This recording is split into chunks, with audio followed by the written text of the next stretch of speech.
Hey everyone, welcome back to the Scaling Deep podcast. I'm Lisa Princik, your host. I'm a membership coach and business strategist. I'm here to share with you today some thoughts that I've had pretty recently and actually probably for a long time, but it's come up a bit more recently and acutely in my life as I've been reflecting on how people are selling and what people are teaching and where this is coming from. And I've had a really big epiphany on how to really express this, which I haven't had before. And this, what I'm talking about is really coming down to who do you trust when you are following someone's lead, a guide or a mentor, and how you even teach. And this has come about for me in part because I always get a bit frustrated when I hear people say, I've made it to this point. I've done this certain thing, and I'm the only one you can follow, or because I've done this, I'm the best person to teach you. And we hear that a lot in the online world. It's like, look at me. I've created an X-figure business. I've created this much da da da da, and therefore I'm the best guide. And I'm going to share with you why I don't think that's necessarily true. And contrary to popular opinion, because so many people have, first of all, one way that they've come about success, and it's been very unique to them. And I'm sure it can work for other people as well. But now they are teaching it as in, I did this through this, this, and this, and therefore it's got to be able to work for you. Here's why I disagree. I disagree because different things work at different times in different places for some people, and they cannot be replicated again. So if someone has achieved viral success because they started something during the pandemic at a time where everyone suddenly had time and needed that thing, they're going to have built a foundation that isn't as easy or as cost effective to build, say now, like a few years later, when certain industries and certain hobbies and interests are not growing at that rapid rate. And in fact, they're probably slowing down a little bit because they are went so high and it was like an abnormal blip in the world. So this is where people will often achieve some kind of success and feel like this must be the way because it worked for me and now I'm going to teach everyone that. And I meet a lot of business leaders, business coaches, business strategists, marketing people who base their platform of teaching off of what they've achieved and not what's necessarily going to work for other people. And here's why I think it's wrong. I think it's wrong because it's not a very business approach to growth. A really good business owner or strategist or coach knows that everything needs to be looked at objectively, and we have to look at the details and the numbers and give advice based on what those are saying, not just an experience. It has to get a little bit more down to business sense than hope and prayer and inspiration, which is I see a lot of people doing, is that they are super excited about something and want to share it with everyone and then rest their whole business platform, their teaching practice on that. And it doesn't mean it's going to work. And I think it's false because, think about too the background of people who are really teaching someone how to run a business and how to grow a business. You think about how CEOs move around from company to company without having to be the person who started the business in order to run and improve it and optimize it. They know that they don't have to be the person who made the cereal to run a cereal company. They don't need to be the person who like found out how to come up with that perfect formula. They do have to come in and improve all the systems. They have to optimize what has been created. And that is a business sense. That is somebody who knows how to come in and look at things and analyze them without an attachment to the secret formula that was created to make this cereal. Whereas somebody who's come about it as I created $1 million business and I was in love with creating smoothies, or I found this health practice really worked for me. They didn't come in it objectively. They're very much passionate and attached to the thing that they did. And they think that anyone else can do it because they could do it. But it's so different than coming in and looking at things and going, here's where you need to optimize. Let's look at the numbers. Let's look at what the data, not emotions, are pointing out about what needs to change and where improvements need to be made and where you need to focus.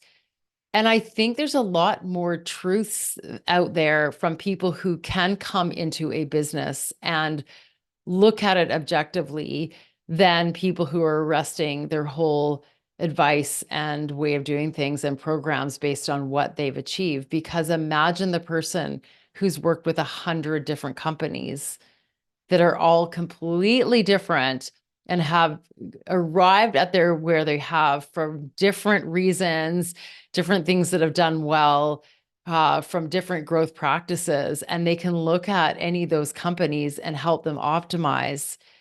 That means they're less attached to a specific way, and they can provide really objective, helpful feedback. And the sad thing about this to me is that these are people who usually don't get the credit because they're not speaking really loudly about one secret way of doing things. They are not saying that because they don't believe that. And so therefore they get less seen and less known and less heard. There's someone else in my industry who's a big player who sent out an email the other day that I received that said, hey, everyone, you need to close the doors to your membership and only open them up twice per year, because that is the way that you will be successful. And I know that that's probably a really good idea for certain people, but imagine that being sent out to an entire list of people when for most people, they will not be able to grow enough and not be able to get enough members in at these launches. And they are not going to have a chance to keep adding new, vibrant people into their programs throughout the year because they got their 5 in. And now they have to follow this advice of closing the doors for months and months and are not getting in the people they need to keep learning and growing the program and gaining the revenue. That formula will not work for them. So this is frustrating to see this advice being given out when it's not going to work for the majority of people who have smaller audiences and are just building through their startup phase. It's not going to give them the experience doing the delivery. It's not going to get them the income. It's not going to get them the connections to the members. And it's not going to bring a new energy to the membership because the doors have been closed and they are uncomfortable opening them up and letting new people in. So this is one of those, like, there's one size fits all ideas, and those get traction and those get spread around because they're clear and they're concise and they're easy to communicate. It's not great advice for a huge majority of the people out there that are receiving this information. And that is how a lot of people grow their businesses. They grow them on these really direct and simplistic, I should say, these simplistic strategies that just do not fit everyone. And they sometimes do that because of marketing, and and it's a good marketing tactic. And they sometimes do it because that's all they know. Now, a big marketer running a huge business probably knows that that's not going to work. They're not doing it because that's all they know. But there are a lot of people who are a lot smaller who are really attached to a certain way of doing things. And what I see people doing in the world is bouncing from this influencer business person to this business person. Like some people are in their field and some people are more general. Some people are direct all in on certain strategies and tactics, and they just bounce from this person to that person, following their one size fits all formula. They jump and jump and jump instead of getting the strategic feedback from somebody who's qualified and interested in providing the right feedback for them. It's really hard to do because, and if you're somebody who likes to do it that way, huge kudos to you for being able to hold back on giving the one size fits all advice and holding space for people to find the right formula and find the right plan for them. Now, you can still do that in a membership or any kind of group program. You can have space for, but what about this? Or what about this aspect and angle? You can definitely do that. And I think it is really offering a great service because there are too many people out there in the world who are selling these one size fits all formulas. And then you try to follow the plan and it doesn't work. And then you end up having wasted your money because you got a little tiny tidbit instead of a personalized plan that you know that you can use to get one step further than you were before because you've built a foundation that can last. So why am I telling all of you this today? Well, for one, I just wanted to say, like, be careful of who you buy from and be careful of what you follow, because it could be because they're just selling you something that is good for their sales. And it could be because that's all they know. I mean, I have spoken to a lot of OBMs, like online business managers, who have master's degrees and who actually know a lot more about business than some of the people who they've worked for, who have been a complete hot mess because they were so good at promoting themselves and they were so good at showing up and sharing their details about things in the world that they grew quickly and they've earned a lot of money, but their business is a total mess. And it's not sustainable. It's definitely not business-like. And the OBMs have come in and tried to straighten it all out and basically take a hot mess and sort it out because it was never grown that way.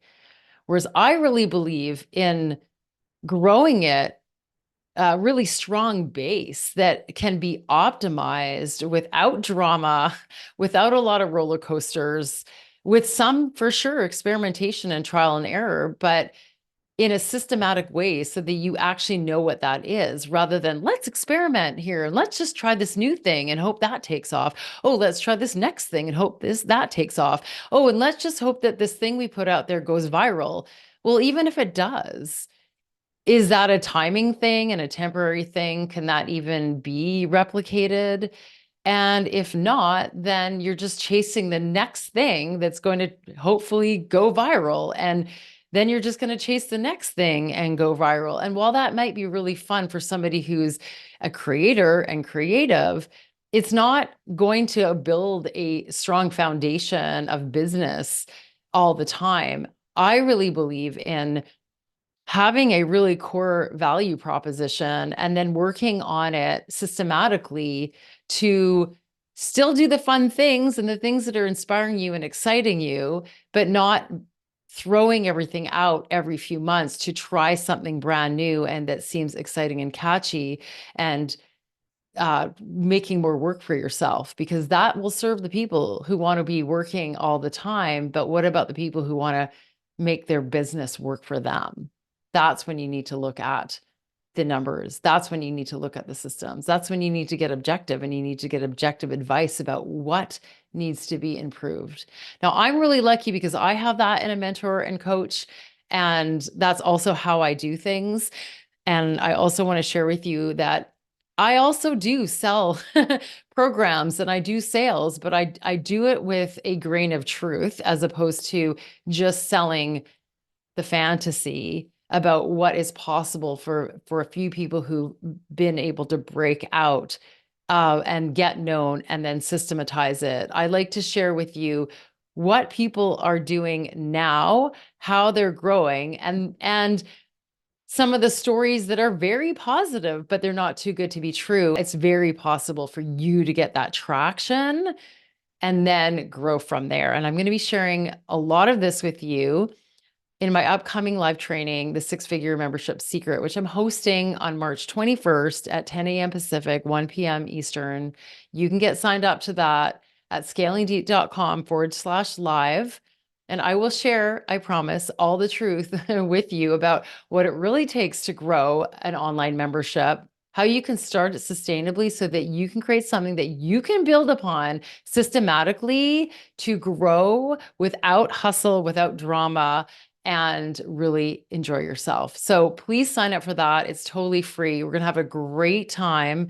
And I promise to share with you the real deal behind how businesses are growing 1% at a time. All the truth, all in one place. Thanks for being here. Bye for now.